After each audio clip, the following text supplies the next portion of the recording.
We are finally at the end. The end of the Friday the 13th movies, at least. Just have to finish the Nightmare on Elm Street movies, and we can move to Freddy vs. Jason.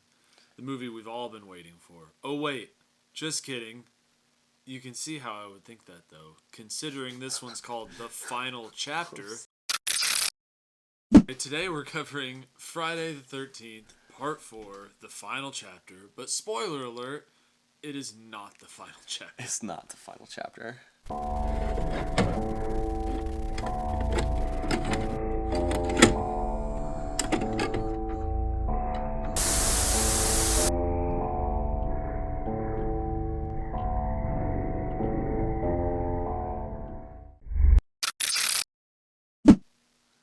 You may be wondering two things right now.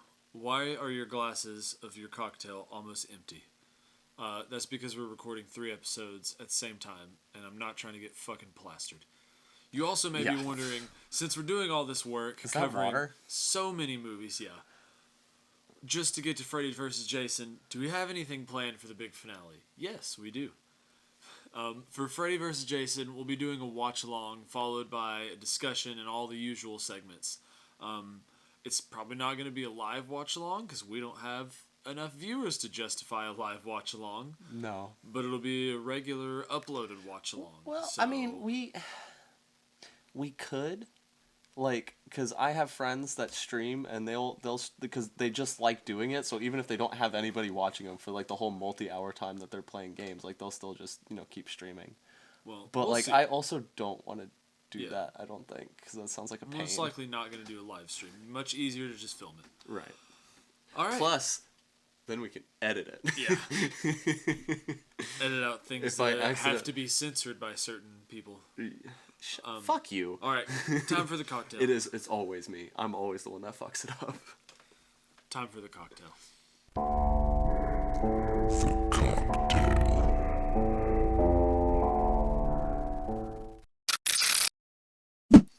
Oh, it's me again. So, this is the first Friday the 13th movie that's actually good. Good is a strong word. Relatively speaking, for the first for the kind of first ones of the series, it still more or less matches the kind of format of the first 3, but makes a lot of improvements. We'll get to why. It makes a lot of it. There's still problems, but it makes a lot of improvements. So I decided that this one we should go with an old-fashioned, right, in a simple but still good sort of sense. Just like this movie is simple but still good in that sense. Plus, again, good is a strong word. We're speaking relative, buddy. But it's citrusy, like everything that we've done so far. This is not a proper old-fashioned. We've got some bourbon in here, right? Instead of Angostura bitters like you normally would use, they're cherry bitters. And then we've got simple syrup. And normally, I believe you're supposed to use a twist of orange. This is instead a twist of lemon. So it's kind of a little bit of a off-brand. This is what we had, kind of old-fashioned, but still pretty good. We're not trying to break the bank for 60 viewers. Yeah. Now into a little bit of background.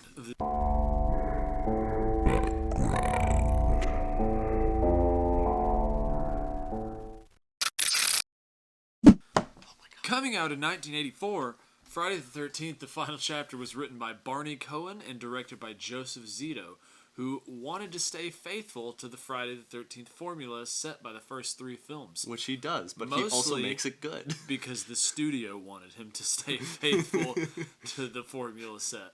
The top billed cast includes Eric Anderson, Judy Aronson, Peter Barton, and Corey Feldman, obviously, as Tommy Jarvis. If you ask me, this is where the movies actually get better. Not good. I don't want to say good. Better.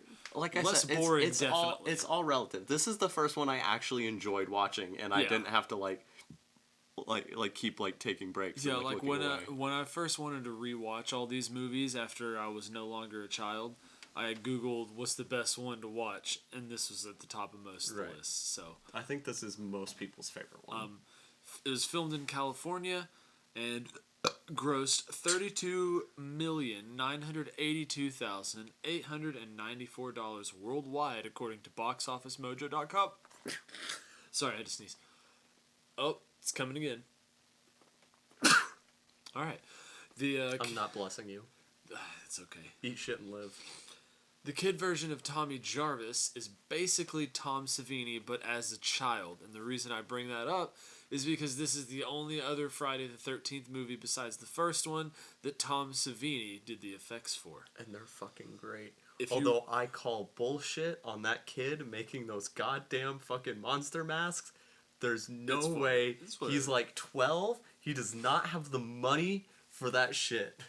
Like, these are professional, like these are like Tom Savini level shit. That 12-year-old did not make them. Hey, some 12-year-olds are talented. Not that talented. If you remember back in part 2, Tom Savini did not want to be a part of it because he thought the idea of Jason being the killer was stupid. He returned because he was promised to kill Jason for good. Mm-hmm. Look at how that worked out. Yeah. Now, just because I'm only mentioning... God damn it.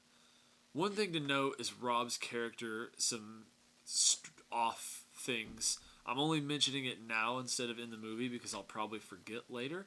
But his whole thing is he wants to avenge his sister's death. But storyline-wise, his sister only died like a few days ago. So the chances of him learning about it and packing up and going all the way out to the fucking Crystal Lake in that amount of time didn't happen. Doesn't make sense. In case you're wondering, his sister is Sandra from part 2. She is the one that got killed. She's the one played by the underage actress who got killed while her boyfriend was on top of her in the bed with the spear going through them. Cool kill. It is a cool kill. There is an Italian slasher movie, I forget what it's called, that has a similar kill where they actually show a lot of the stuff that they had to cut out of the Friday the 13th one. I've heard people describe it as a Friday the 13th film, but better. So... All right, with that little bit of background out of the way, let's get to the meat.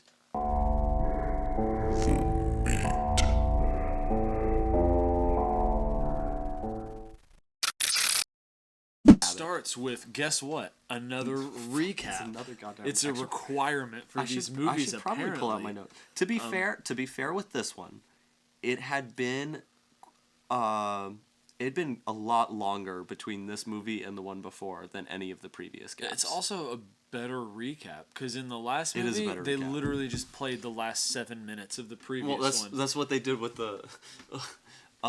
So the recap at the beginning of 2 was basically the last 20 minutes just shortened to about 5 or so. And then this one was and then 3 was the full last 7 minutes of the one before. Yeah, and this one was like a compilation, actual recap. Right, this is like a compilation recap of everything that's happened. And it's not super long, but it is like could have been shorter. Right. So it's opening with the campfire Jason explanation from 2, and then they use various clips from 1 and then later from 2 and 3 to kind of like fill in the story that he's telling. I really like the title card from this. I was about to say. Before we get to the title card, do you have more notes about the recap?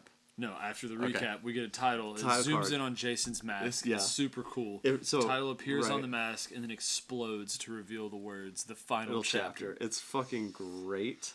But then we get the same boring ass credits, but with the fun Harry Manfredini music, and this time it's back to the Harry Manfredini music from 1 and 2, not the weird disco shit from 3. Not that the weird disco shit from 3 is bad. It is. It's just weird. It is bad. It's out of it. It does not fit the rest of this. Yeah, and I was before we do the podcast, I always watch some videos on the movies too, just to see what people think. And there was one that I watched, and the guy was talking about the weird disco music, and he was like, and then he plays this awesome music because he's so good. I was like, okay, if that's how you feel, it's wrong, but it's okay. I wouldn't call it awesome. It's fine. I think I like it better than you do, but like I don't like it. Awesome? Yeah. That's a massive overstatement. Like it's good music on its own. It does not fit the movie at all. I think that this is nothing happens yet, but I just want to know. I think that the way Jason looks in this movie is definitely one of my favorite. Oh yeah, I fucking love this. Like when I played the game, this is the one I always picked. Not just because he was the only one who could sprint, but oh yeah, like this version better. Oh, what's the name? What's the name of the actor that plays Jason in this one? It's I think Ted White. I don't know. Ted White is one of my favorite Jason performers. It's Ted White, and then obviously the classic one is Kane Hodder. Kane Hodder. Obviously. Ted White and Kane Hodder, I think, are the two best Jason actors, because Jason in this is kind of fucking terrifying.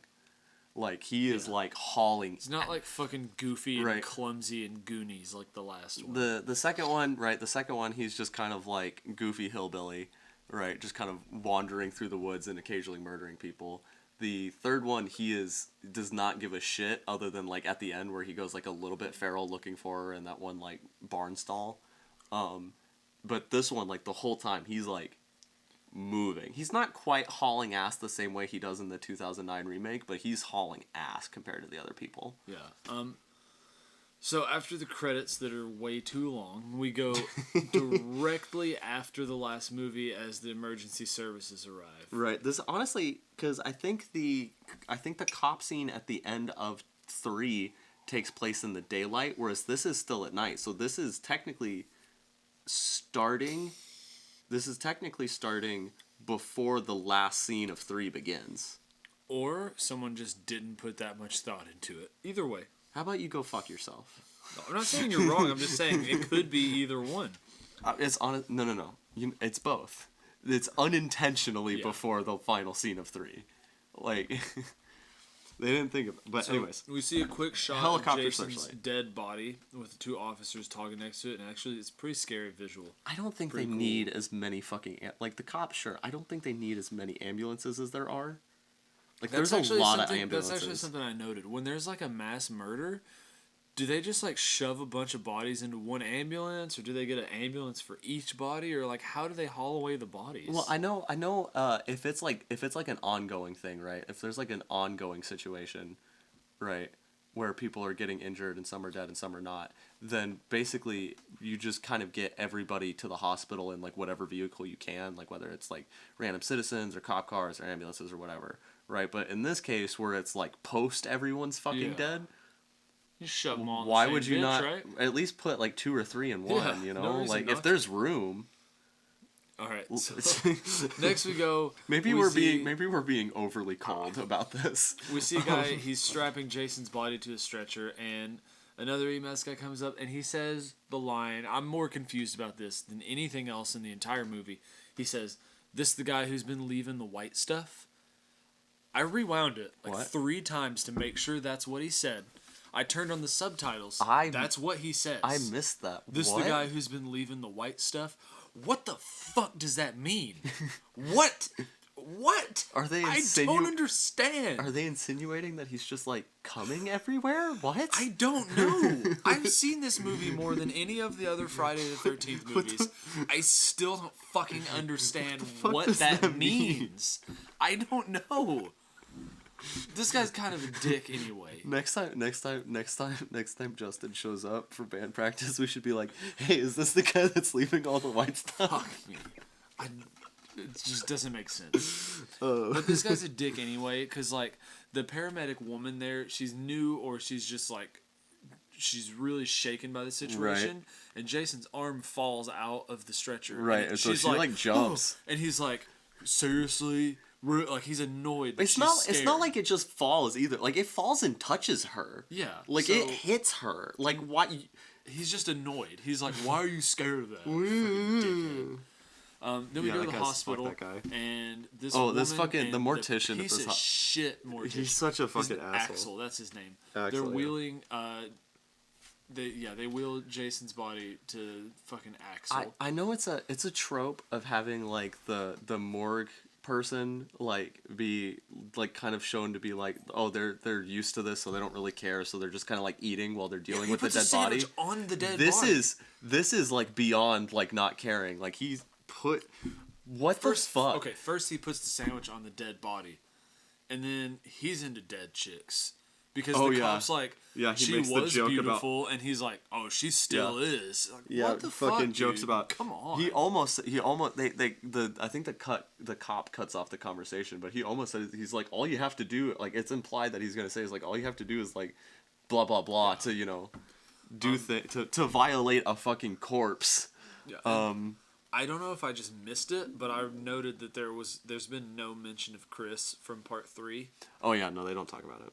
Yeah. Okay. So and then the fucking Axel goes to flirt with his girlfriend, or I don't even know if she's his girlfriend. She's just a girl. Before he goes to flirt with her, you do see Jason starting to like twitch on his own, and nobody notices so he's not dead. Yeah.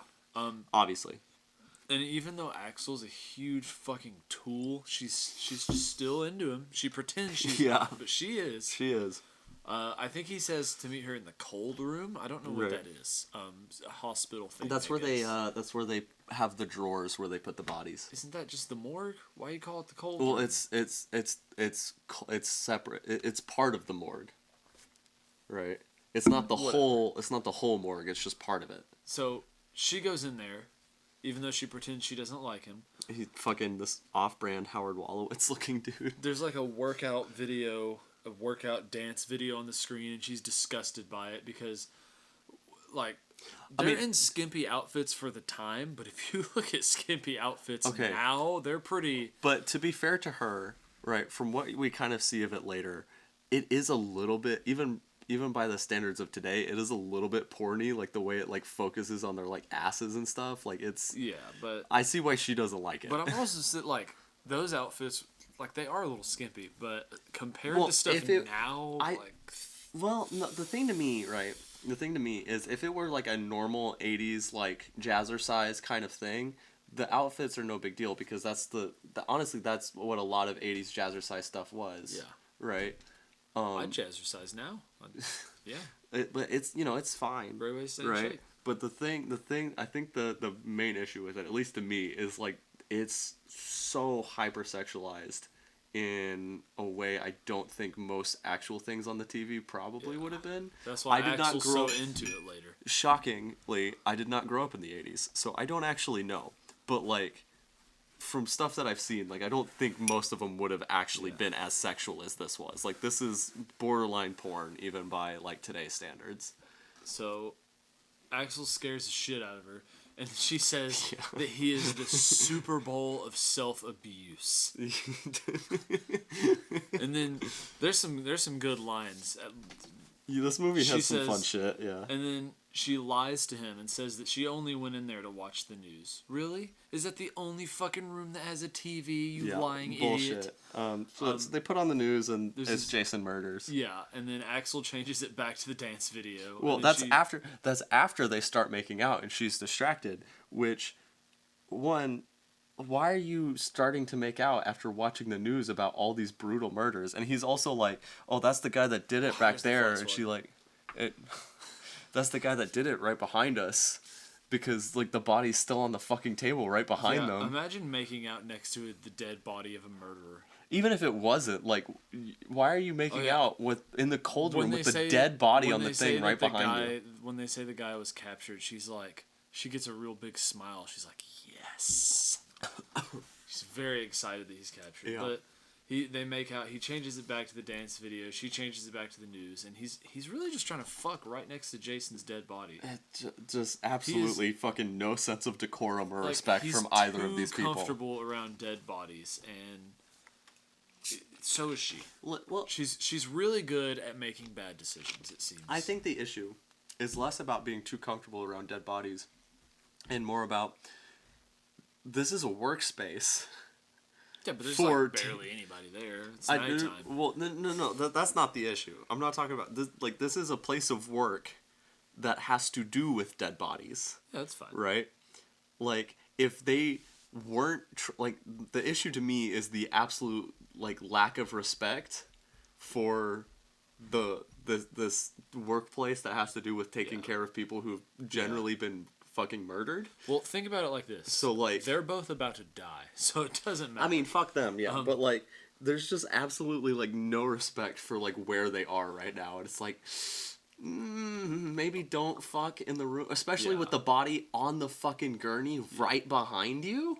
So they start making out, and as Jason's hand falls out and scares him, and as much as I don't like Axel Oh because my he's god, a dick, his reaction is the funniest he shit. says like 7,000 different variations of Jesus Christ. Jesus Holy Christ, God. jumping Jesus Christmas shit. It's like fucking great. It's so good. The nurse is angry at Axel for some reason, as if it's Right. his fault. She storms out. Looks like she's like- taking inventory or something. She yells at him to put the body away and Yeah, stuff. she drops some medicine. She knew the body was there, so she's like, "Put that body away." But she knew it was there, and she participated in the event. She's is a your fault. consenting adult. Anyway, she drops some medicine. She goes to clean it up. Axel puts Jason's body in the drawer. We cut back to that. He doesn't close it all the way. Right. He starts talking to the workout video. He's like, "Yeah, you dance." Like, This is he's where a it like fucking weirdo. it really is focusing. Like he's a there's creep. a shot where like I think like 5 or 6 girls are like in like a circle just like twerking their asses, and the camera shot is like top down watching their butts bounce, and it's like this is what I was talking about when I was like, this is borderline porn. Like what is going on? So he talks to the video. He's like, "Yeah," and then Jason appears behind him, saws his neck with a medical saw, and then twists his head all it's the way around. fucking- That's a good one. I'm so glad. Good that contender for not best not kill. not that the effects from 2 and 3 haven't been good. They have been good, but I am so glad to be back to Tom Savini. I'm so glad to be back to Tom Savini because like it's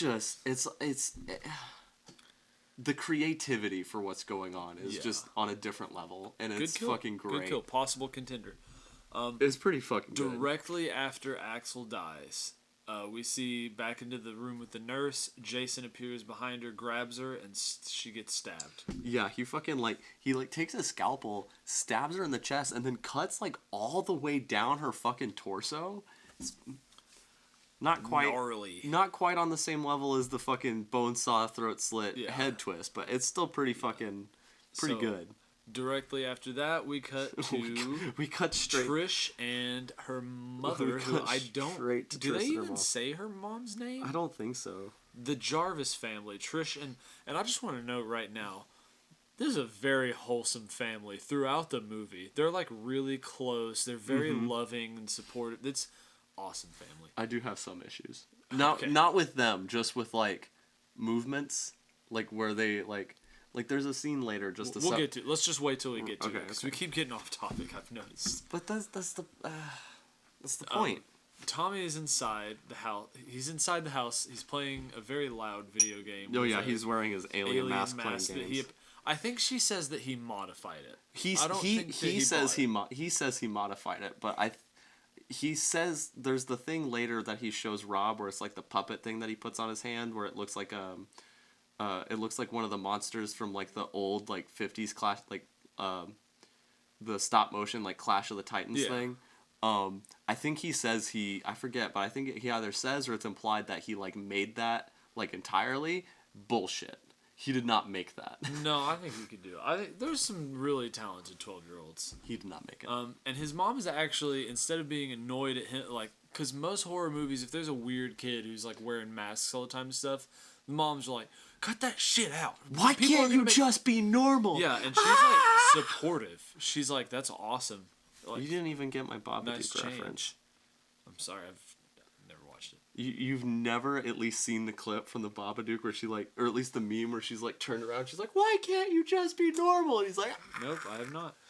"God, you're such an embarrassment of a horror fan."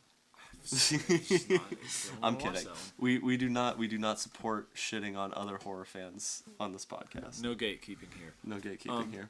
I will shit on Caleb just because it's Caleb, but like anybody else. We were then introduced to the other main group. We usually only get one main group of characters. Oh, so we this is do. a nice I did change. think. Yeah, I We get did two notice main that. groups of characters.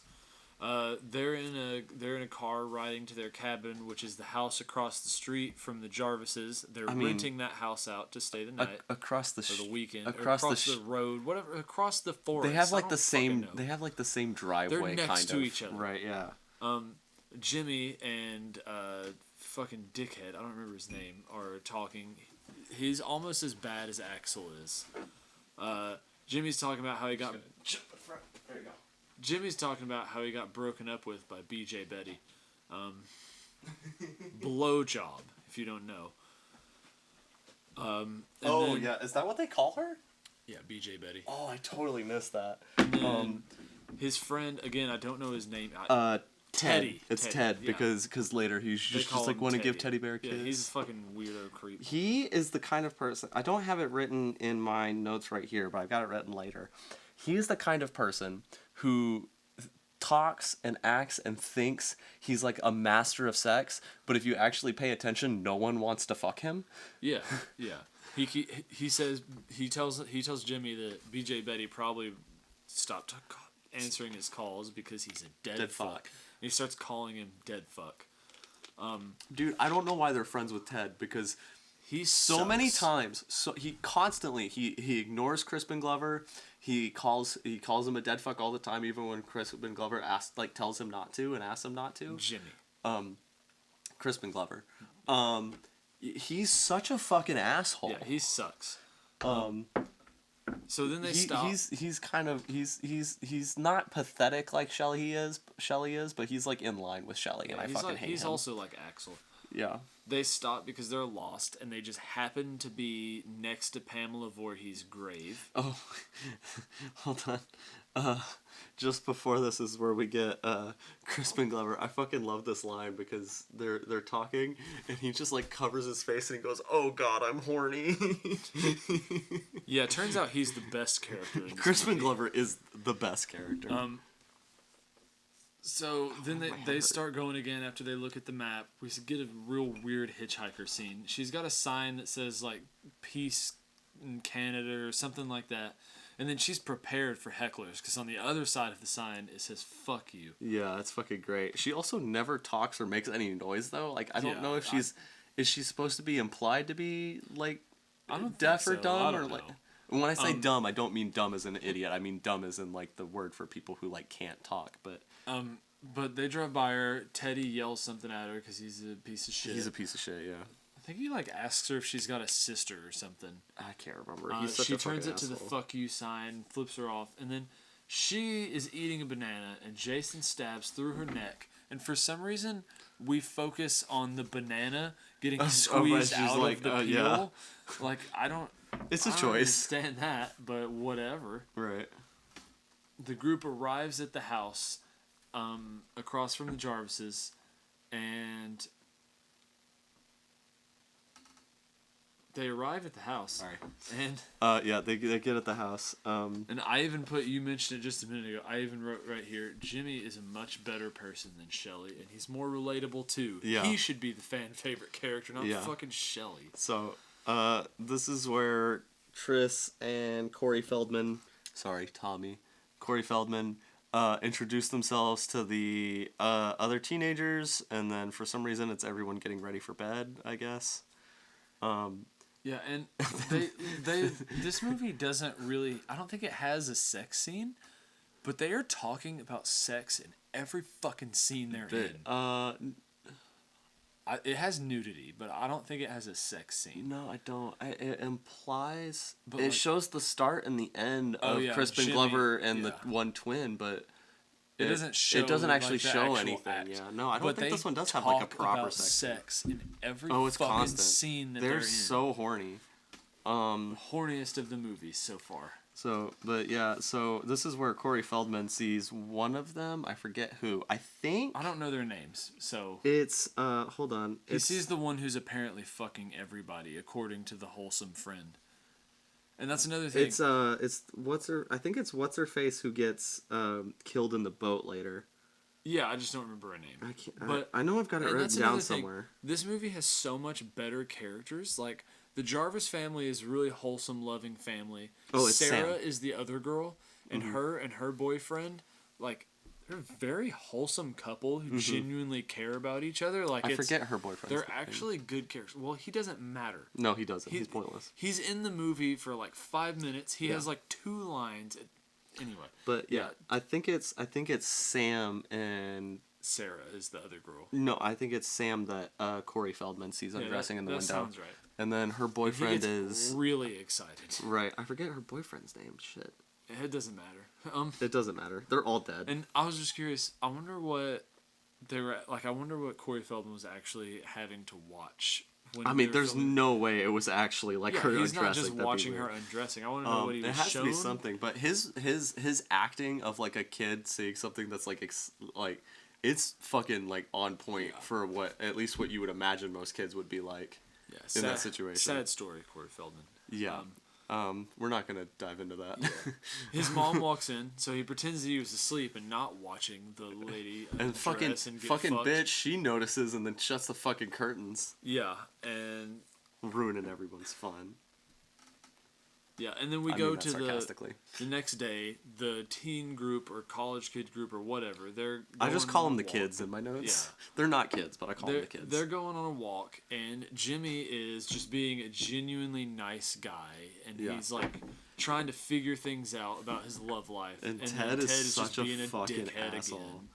He's such a cunt. The group runs into some twins that are biking towards them, and this is important to note because they ask them for directions, and the twins are like, "Oh, you can just follow us. We were heading that way." And then they turn around and go a different direction. So no, you fucking weren't heading that way. I missed that dialogue, but like, what the fuck? Yeah, they run into them. They're going towards each other, Right.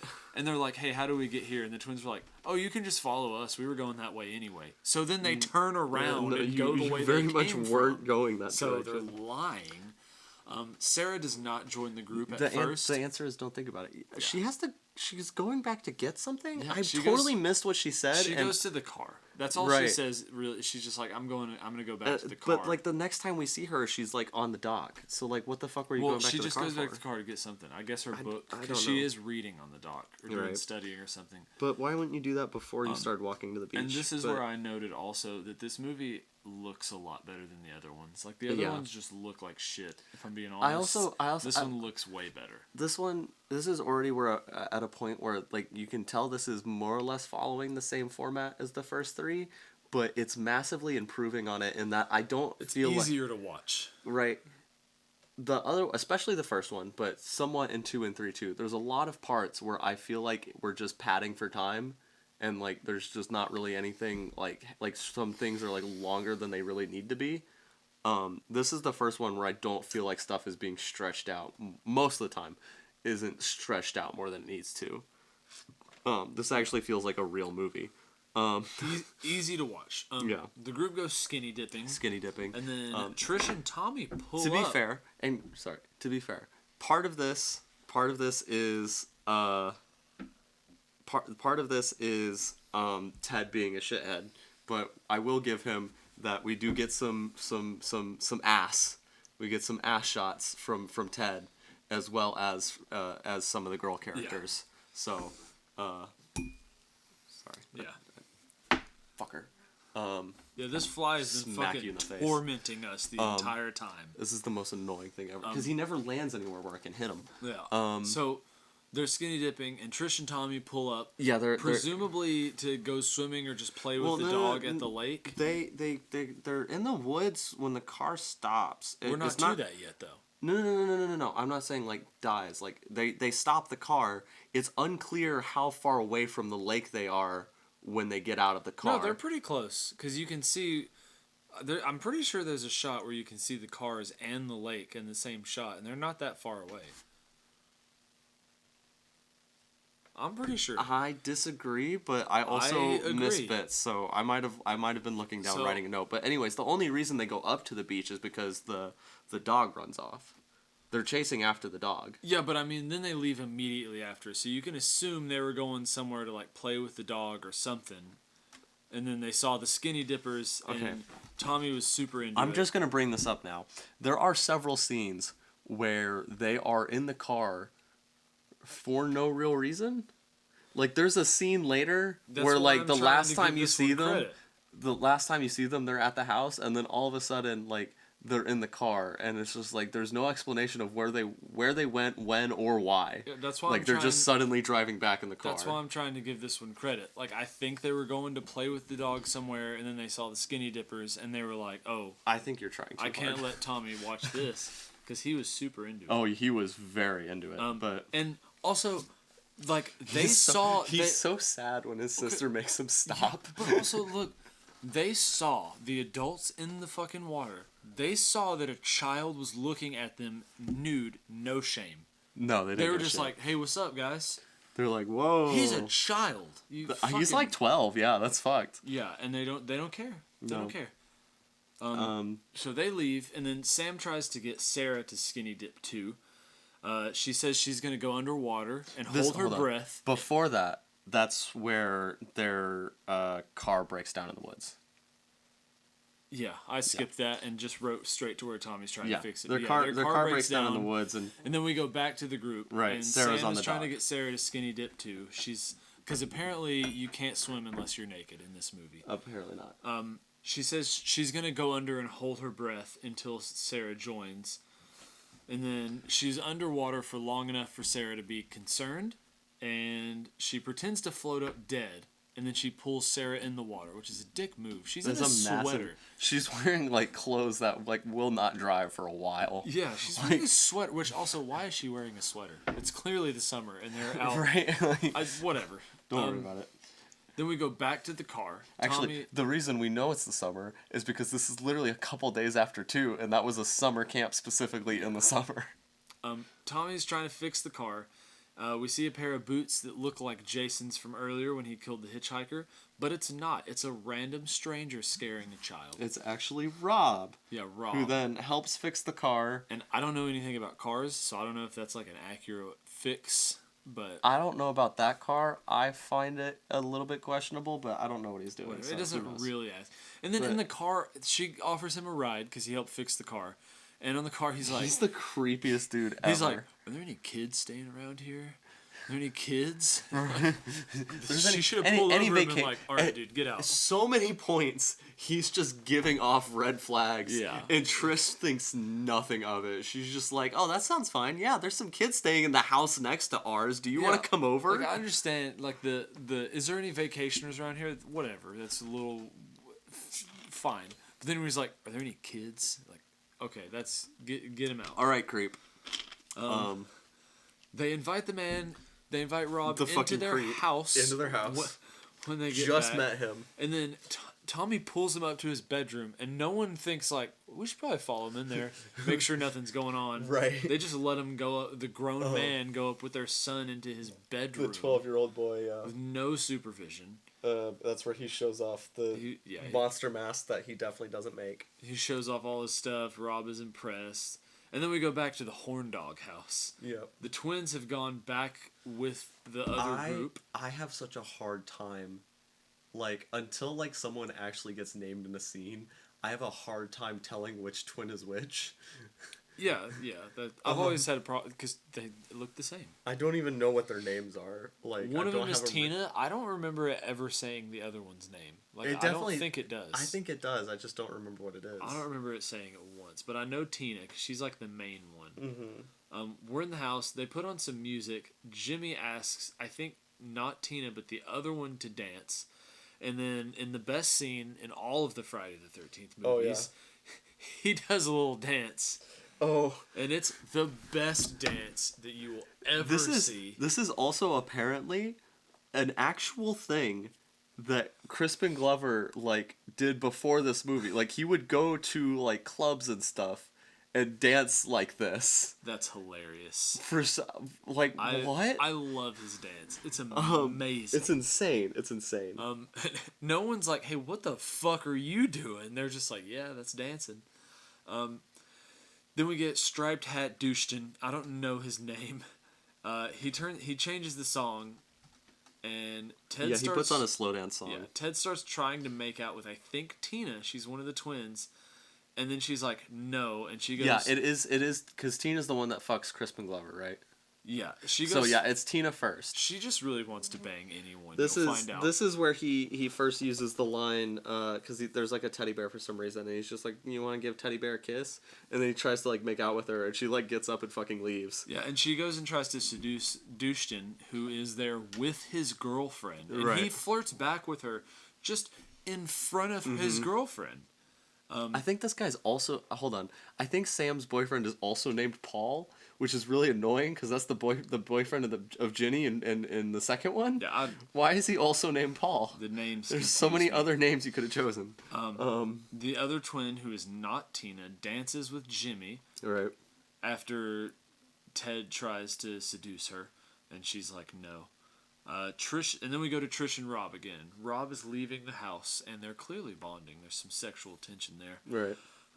Rob kisses her on the cheek and leaves. And then we go back into the kitchen of the horny house. That's what I was talking about earlier.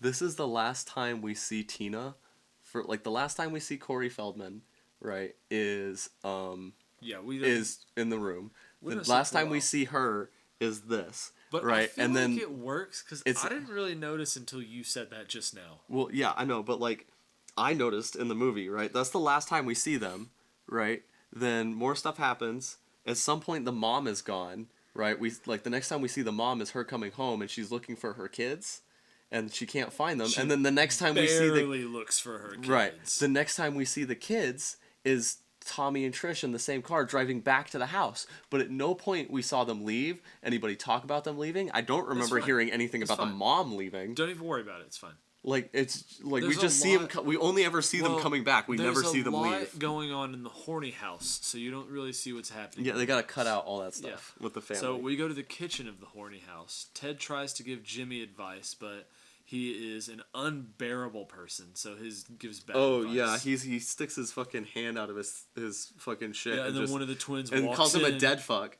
But it doesn't what does the hand and the thing have to do with him? It doesn't even make sense. He's terrible. And fucking Crispin Glover is pissed off. He's like, he thinks this is funny. The twin doesn't even say anything. Yeah, she just and then we there. cut back to the living room, and the two twins are having a beer chugging contest. Right. As Douchton is rooting for Tina right in front of his girlfriend. You mean Paul?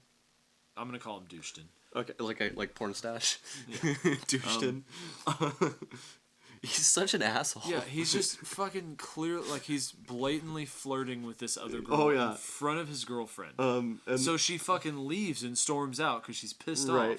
And Sam is gonna go with her, but then Sam's boyfriend is like, "Wait, okay, I'm confused." I have a note in here. Sam is the one that leaves because her boyfriend is Douchton. Okay, yeah. Sarah wants to go with.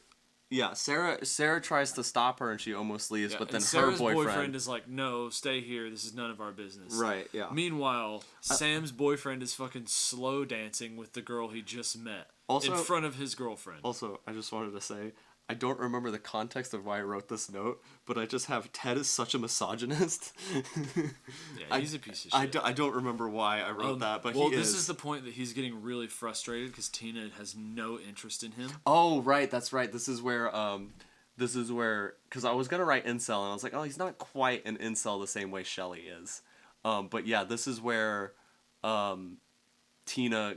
I think she starts dancing with Crispin Glover and then invites him up to the room here in a minute, I think. We get there. Then we go back to Sam. She's outside. She swims to an inflatable raft that just happens to be outside in the lake. Well, she gets undressed because we have the required... We've established you cannot swim with clothing on in this movie. And we also have the required on-screen boobs. Yeah, right. Which they already happened earlier with the skinny dip. But we get even more. Yeah. So she skinny dips for some reason out to the rubber boat. I also noted, if the lake is right next to their house that they're renting, why did they have to go out so far to swim earlier? Why did they have to hike out and go somewhere? I did not think about that. You're so right. That brings me another thought. The house is visible when she's on the lake. That brings me another thought. They left the car somewhere because Sarah went back to the car when they were hiking to the campsite. But then when Tommy and Trish pull up, their car is there, right next to the lake access. Also, why is there just a random rubber boat out floating in the lake? I don't know. I was also confused by that. Honestly, okay, I think this goes to show...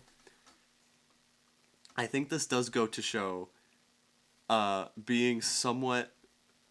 still being there's problems, but it's still somewhat better than the first three, because most of this stuff I probably even not paying attention I probably would have caught while watching the first three, But like most of this, like I'm literally just I'm like just noticing now. I'm like, wait a minute. If a movie is entertaining enough, you don't necessarily notice when something bad is going on. Right, like So she gets in the float and just lays down or lies down.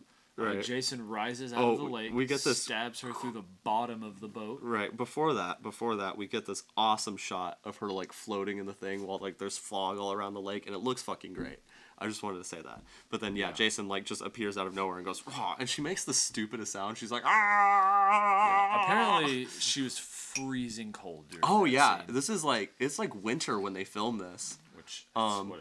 Actually, I remember I saw a thing where apparently they had done however many takes, right? But they still still needed to take more. And Ted White, the guy who plays Jason in this one, was just like, if you do not get this girl out of this water right now and warm her up before we film anymore, I am going to quit. And at this point they would have been pretty deep into production. Yeah. He's very protective of most of these kids. Then we go back in the house, and now that it's too late, Douchton finally changes. He's like, all right, I guess I should go check on her.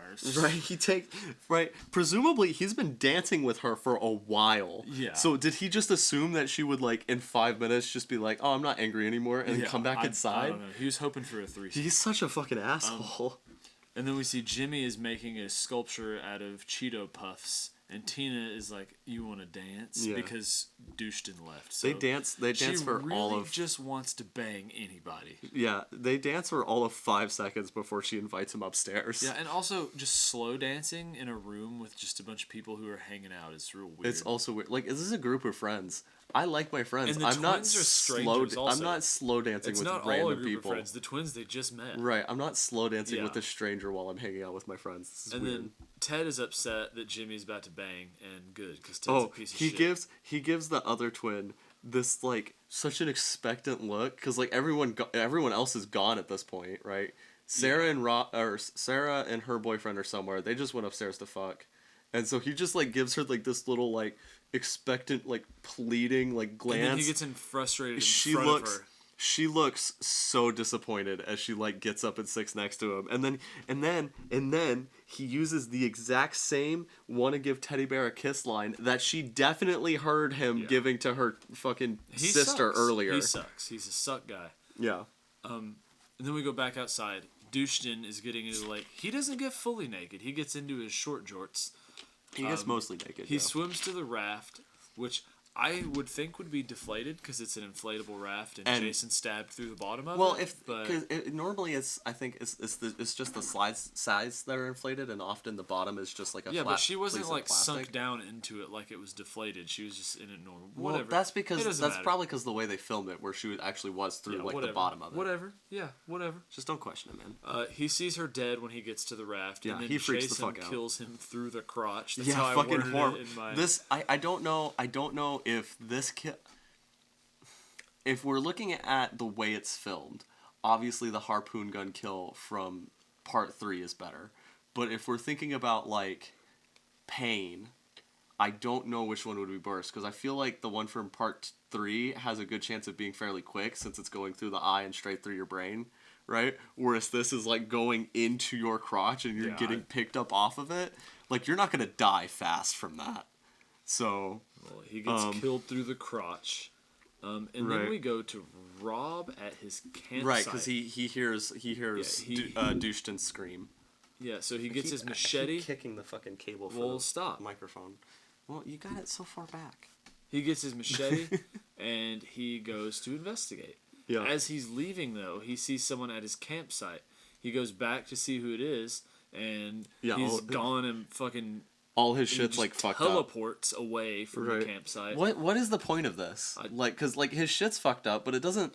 Yeah, It's pointless. It's like really nothing happens with that Jason wouldn't just murder him right there. Right. If he was within his vicinity, he could have easily killed him. I don't know why he just broke his stuff. Right. It wouldn't have been anyone else either, and him breaking all this stuff doesn't even do anything because like.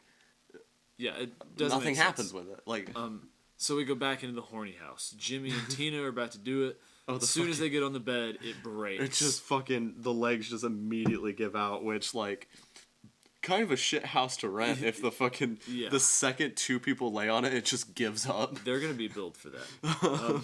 Then we go downstairs, and Ted has just some weird old video. He finds a tape projector, and it's a reel of like old just like nude ladies dancing. it's porn. And It's he's literally just porn. Well, they're not doing sex. It's like 20. It's still 20s porn. Yeah, but he's You enjoying see tits in it. way too much. Like, he thinks it's Oh, the he's most high. hilarious thing he's ever seen. He's high his in this life. scene. Both like the character and the actor. The actor was actually high for this. Yeah, but like, he's enjoying it too much. It's not funny at all. I don't know why No. he's laughing Well, so much. This goes to the thing that I was saying earlier, where he thinks he's like sex god, and it's just like you get as my sister worded it, he gets no bitches.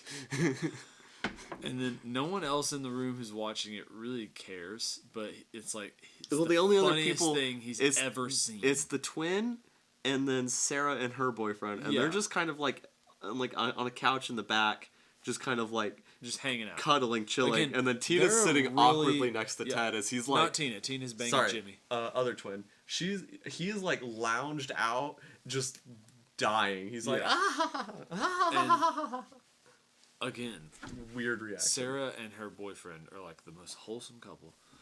But then Tina's While sister. they watch porn with their friends.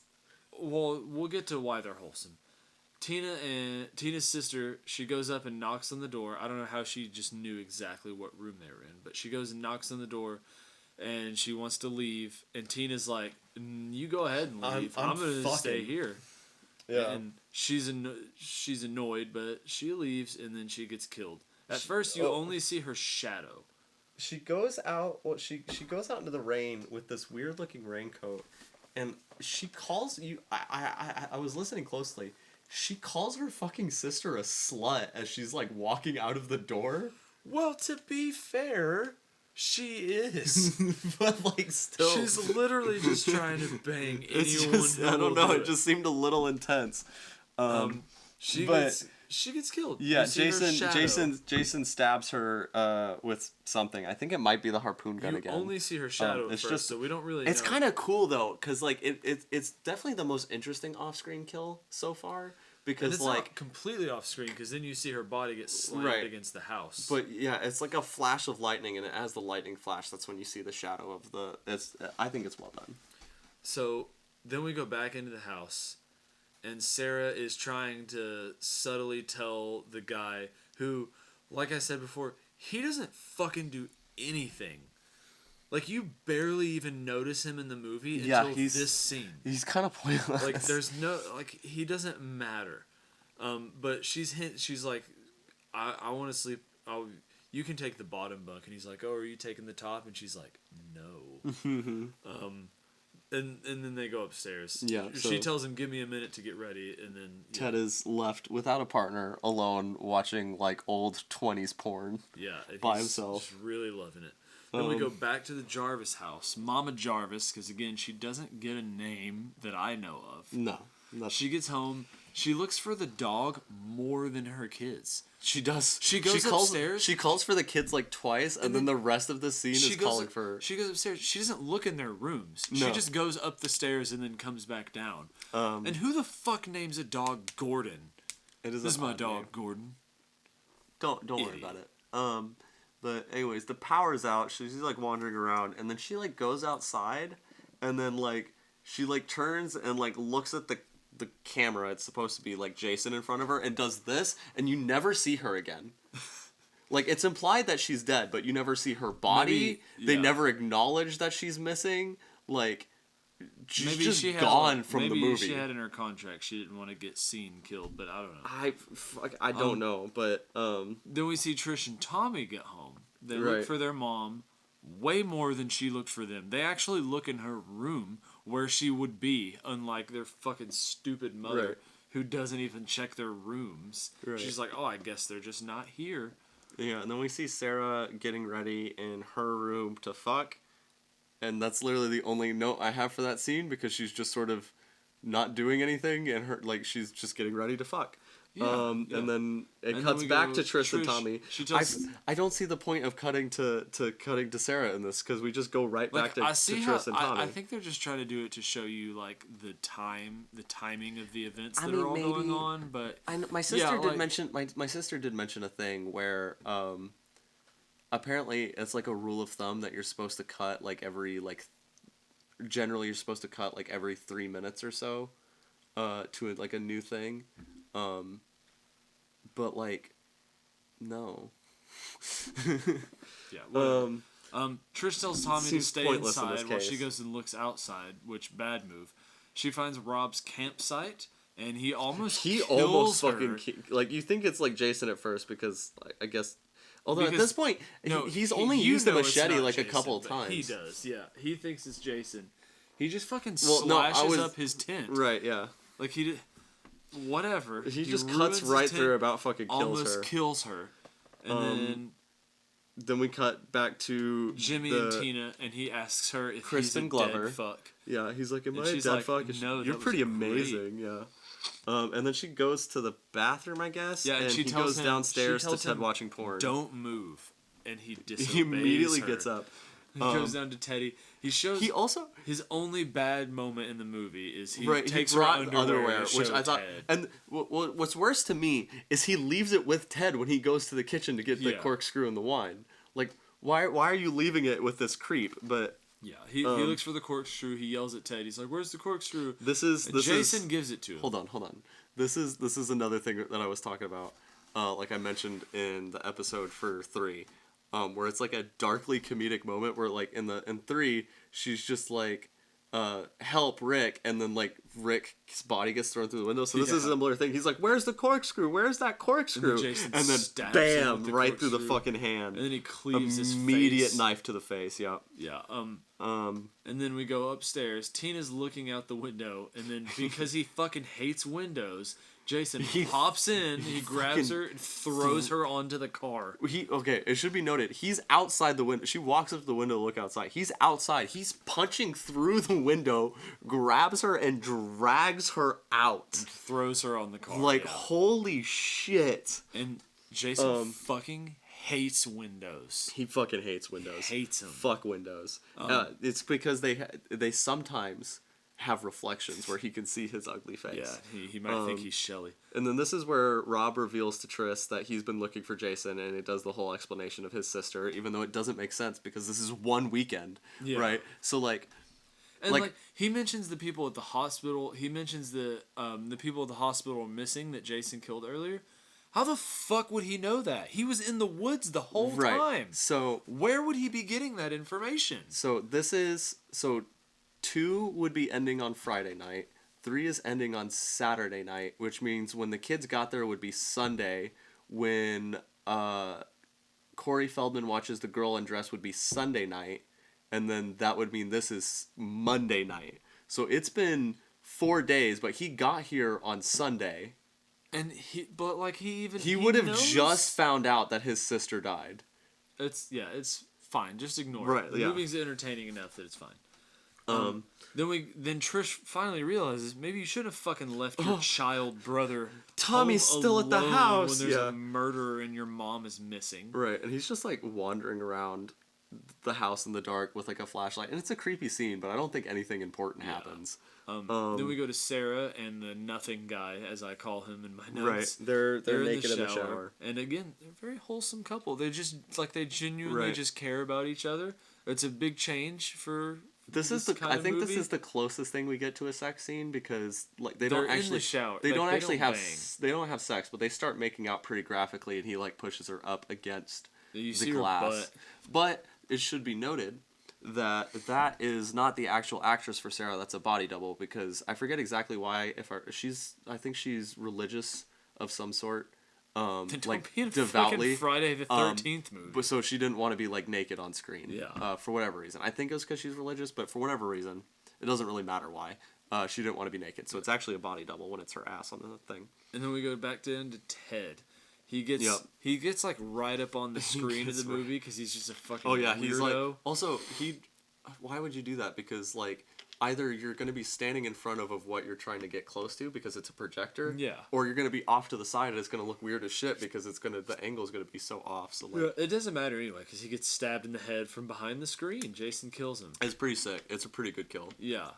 And then I guess it's not just. I think it's just glass because Jason breaks through the shower glass. Oh yeah, and just smushes nothing guy's right. face. Sarah leaves the shower to go to the room because they're gonna go fuck in the room, and he fucking again. Jason turns the lights off at first, and nothing guy thinks that she's come back, and he fucking that's when he.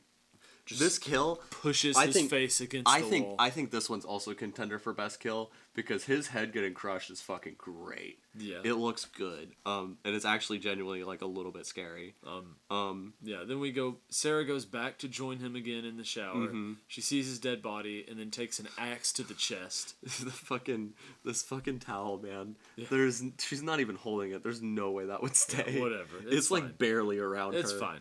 And then, her fucking death is also pretty fucking great, because she, like, gets to the door, and she's, like, pulling on it, and it's, like, closed, and then just all of a sudden, axe through the door straight to her chest, and she just, like, immediately gets knocked back and falls to the ground.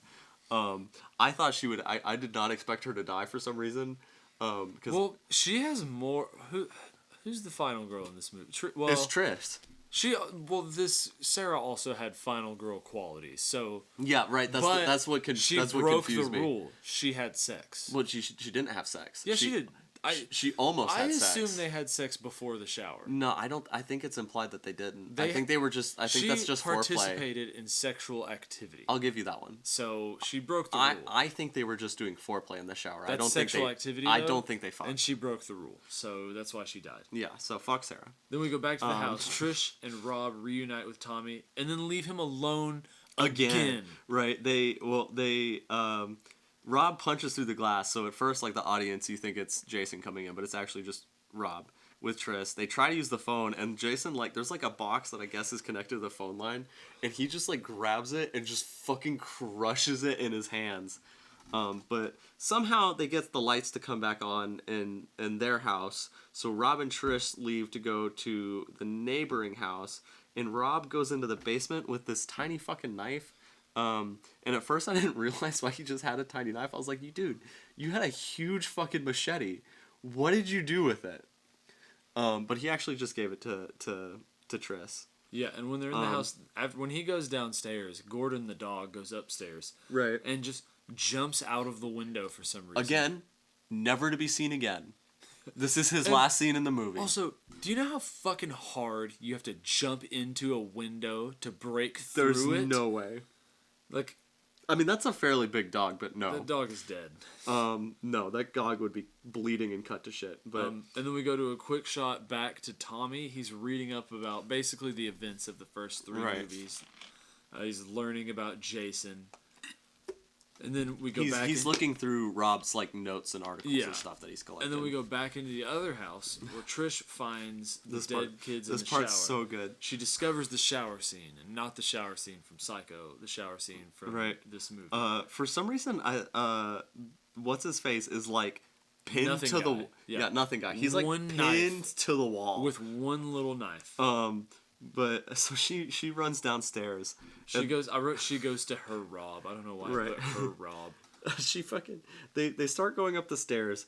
His foot like gets stuck somehow in the basement stairs, and then Jason she like grabs it because he also grabs her foot when she's leaving. We don't even see him at this point yet. Oh, so he's just a fucking idiot. He's just an idiot. His foot gets stuck, and then he goes to turn around. Because he's like, oh, I left the knife. Which, one, it's a tiny fucking knife. Just take the machete away from her. But, like, two, why did you set down the knife? Like, what are you doing? But this is where he fights Jason grabs him. And Jason easily murders him to death. He's like so easy. His screams in this are so good. Because he's like, this is like pretty iconic lines for this. He's like, run, Triss! Oh God, he's killing me! He's killing me! Run! Oh, he's killing me! And you just like, the whole time he's doing this, you just hear like smack. It reminds me of, oh smack. No! They're eating him! And then they're going to eat me!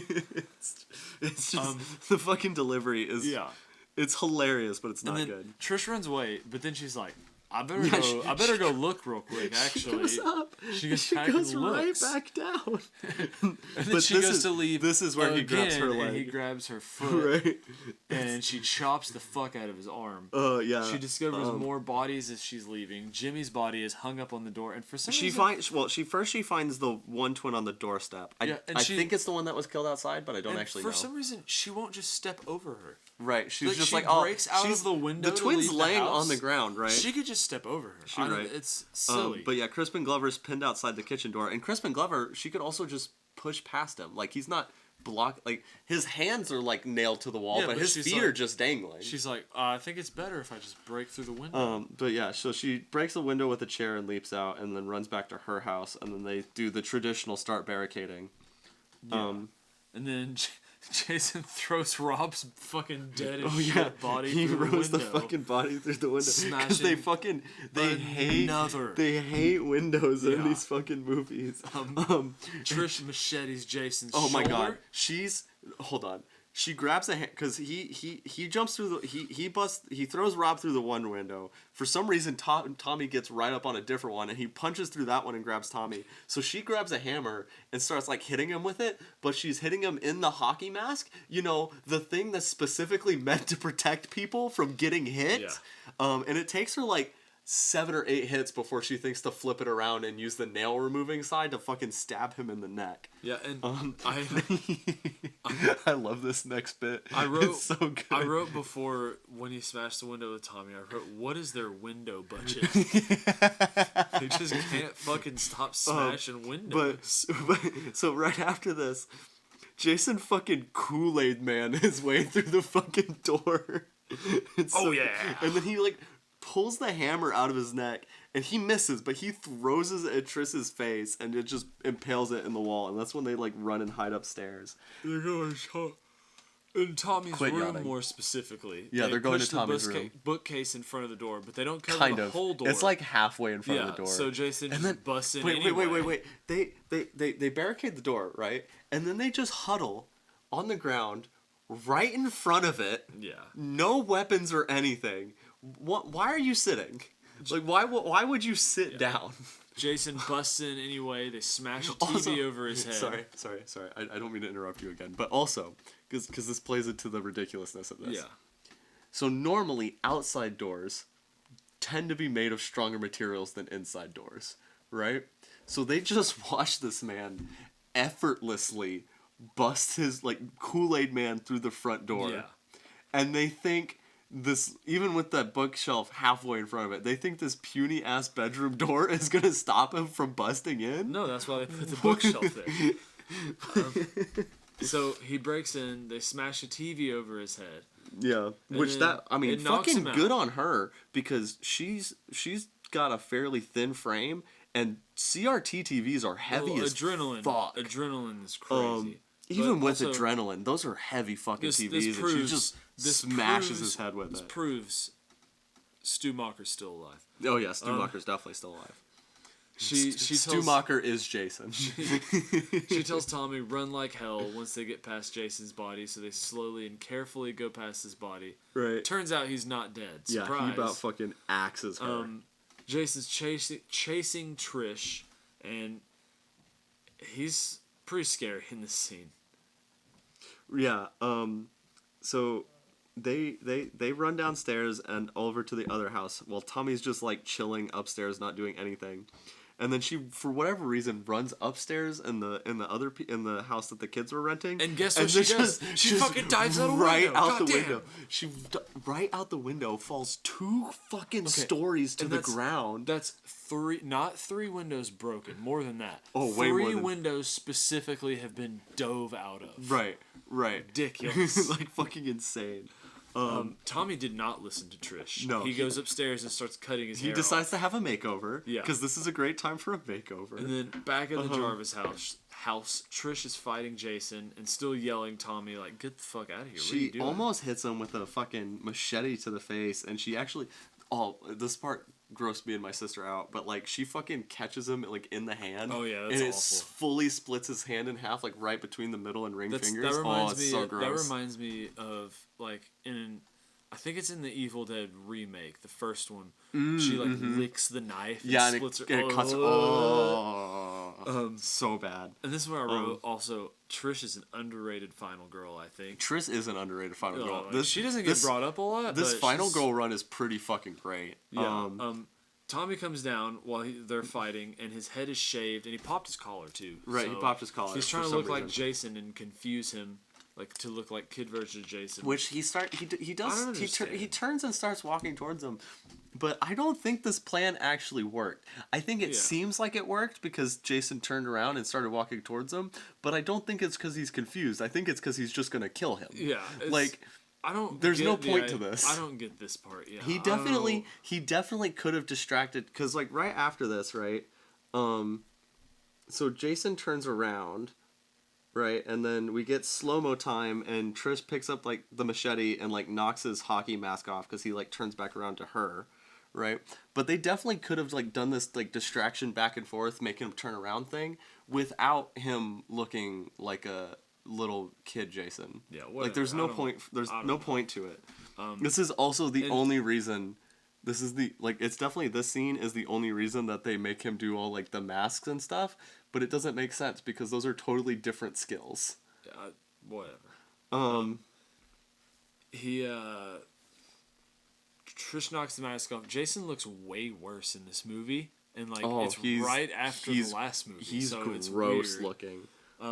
He's about to kill Trish. Tommy chops the side of his head, which is sick. Oh my god! And when he falls, he slides down. When you can see it. You can see it like pushing like the fake head, like the skin, like pushing and dragging. Oh, it's so gross. Sick. And then Tommy loses control and just fucking can't stop. Well, actually, no. Hold on. It's because he sees his hand move. Right. This is a thing that I was kind of annoyed by because it doesn't make sense.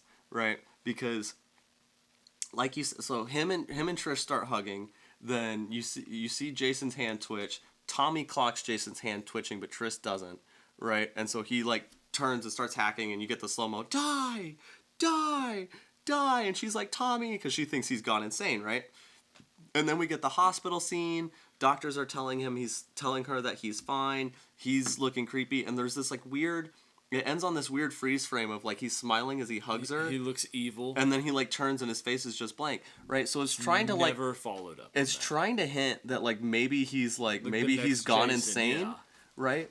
But and that's fine, right? I mean they don't ever follow it up, but that's fine to me. The issue to me is they're trying to make it look like he's gone insane, but it very clearly followed up. Very clearly shows him clocking Jason still moving. Right, so we and him, like the audience and him, both notice that Jason's not it. So we have a rational explanation for why he went insane. Yeah. Right, but the movie's still trying to hint like, oh, maybe he's like gone crazy and he's gonna be the murderer now. And it's like that doesn't make sense because we saw why he did it. Yeah. Just because everybody else thinks he's crazy doesn't mean the audience, the only other people that saw that, would right. It doesn't make sense. It's fine. Ignore it. Our thoughts.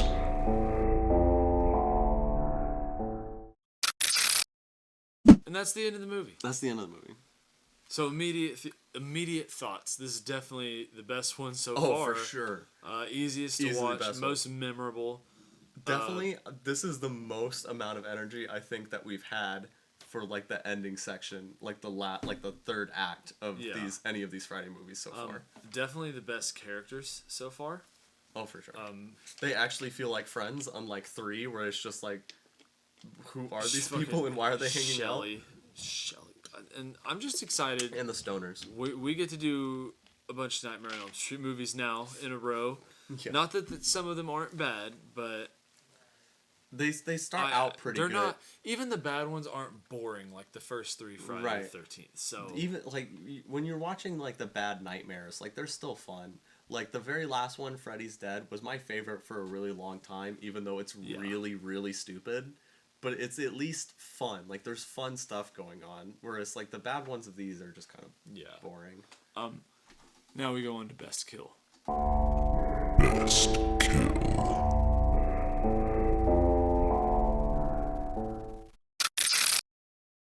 I think the kills were definitely better than in the last movie because, Tom Savini. But the best one for me, I think, is actually Tommy killing Jason. I think that's the coolest one. I enjoyed that one the most. I mean, yeah, we do kind of get like the most.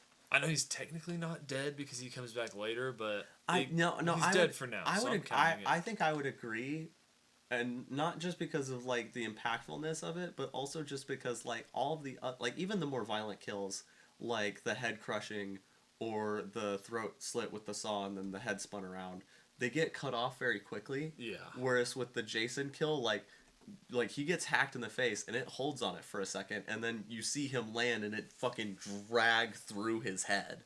Like you see a lot more of it than you do some of the other ones, relatively speaking. So yeah. I would agree probably Jason in this one. And now we go to public opinion. Oh, I had to make sure. I thought that the fucking this one was rated better, and I was like, "There's no fucking way." I was gonna hold on. I was gonna be like, should we retroactively do best kill for what we've done so far before we started doing that bit? But then I was just like, no, because all of the kills in Fridays 1 and 2 are boring.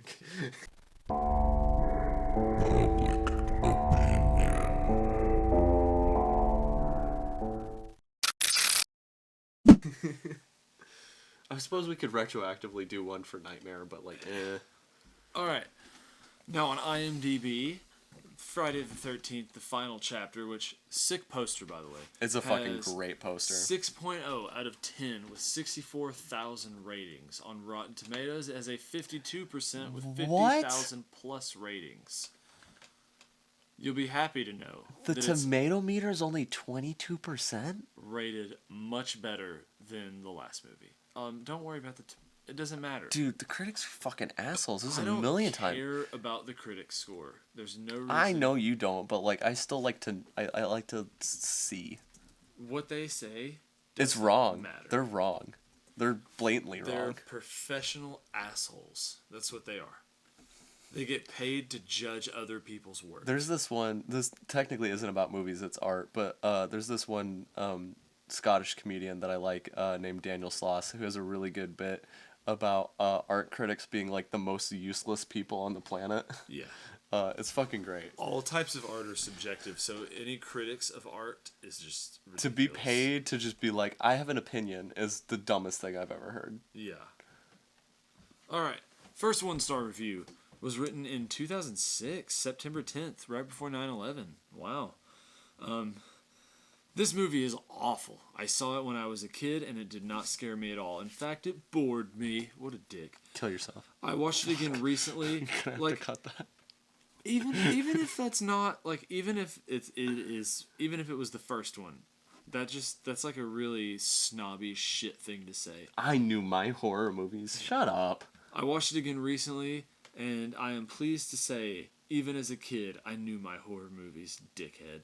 I don't know why it is hailed as one of the better Friday the 13th movies, as their farce. First of all, the wrong. You form think of part 3 is better than this? wrong form of there. Also, they put THEIR.